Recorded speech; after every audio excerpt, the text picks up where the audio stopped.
what? You're all against You know, me. Mrs. Manningham, of the very old theory that a criminal always returns to the scene of his crimes. It was the light. The gaslight. Hi, my name is Lauren Myers, and I was Bella Manningham in Gaslight.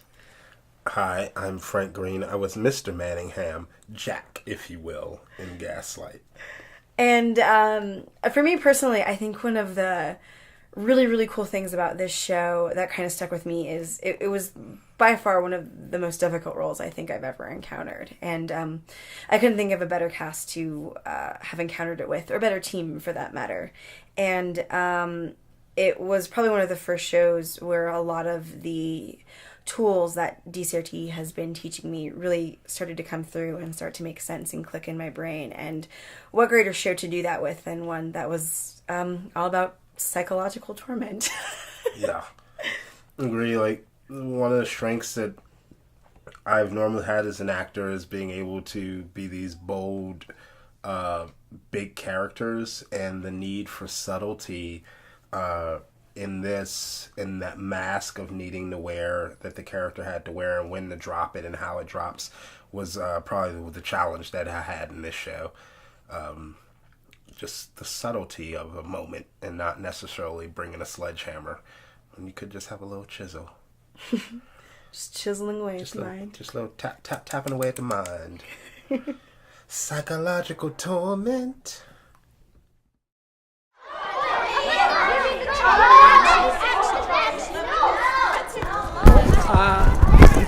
What is that? Someone tell me, so what, is that a kid? I can't really see. This is Katie Becker Colón, and I directed the best Christmas pageant ever in our 4th season. And this show was unique in that we had a cast of 13, 9 of which were youth actors. Our youngest was 8, and our oldest was 14. And one of the brilliant things about working with youth actors is that we will learn more from them than they learn from us. So some of the things that I learned being in the rehearsal hall with them every single day was what bravery looks like. Because some of this stuff, stepping up on a box and shouting whatever it was that they were shouting that day, they've never done that sort of thing before. The need for an artist to be curious, like Joaquin, who was one of the herdmans, we drove him home 2 nights a week. And he would ask us questions like, what's your favorite food? Or where do you like to eat? Or what's your favorite book? And it always spurned such fascinating conversations. And it just came from his innate curiosity. And then for me, it was how to communicate most effectively with each actor day to day to day. Because with an 8-year-old, sometimes they're having an amazing day and they're ready to kick it. And some days they're not really into focusing, but we still have a lot of work to get done because we are a professional theater and we are serving the audience with our play, whether we're having a good day or not.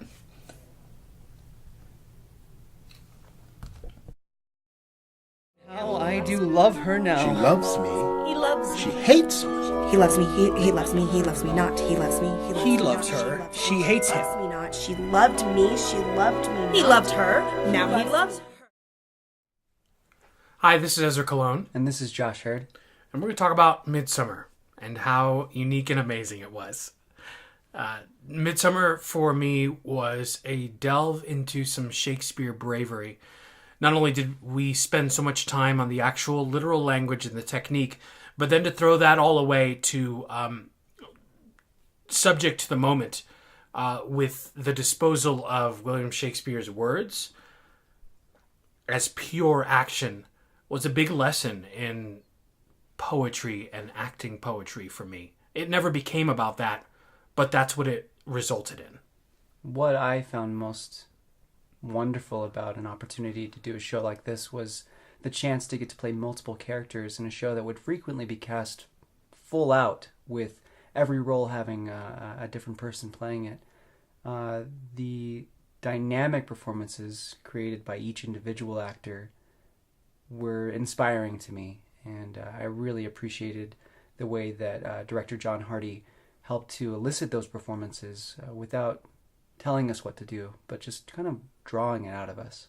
Yeah, we worked together as an ensemble And I feel like we all learned the true nature of that word, ensemble, on this piece. Yeah, we really did.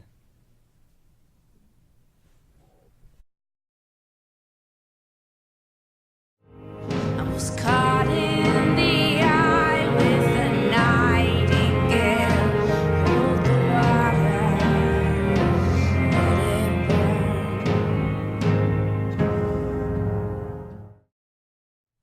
Hi there, I'm Amelia Ampuero. I'm the artistic director of Duke City Repertory Theater, and I also played the role of Catherine Donahue in These Shining Lives by Melanie Marnich. This show was the closing show of the 2013-2014 season, and it's a show that is near and dear to my heart. These Shining Lives centers around 4 women who worked for the Radium Dial Corporation in 1920 Chicago. They painted glow-in-the-dark watches, and through their use of the radium paint, they were slowly poisoned in their time while working there.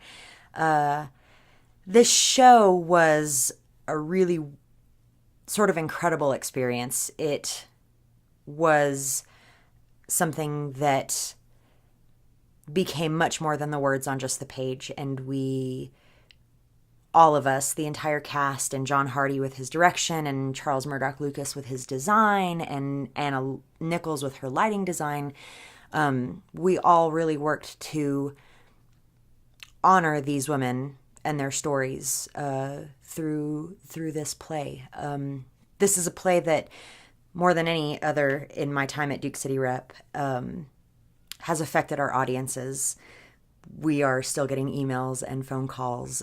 People are still talking to us about how the show has affected them, and I think it's because it was such a real and human story.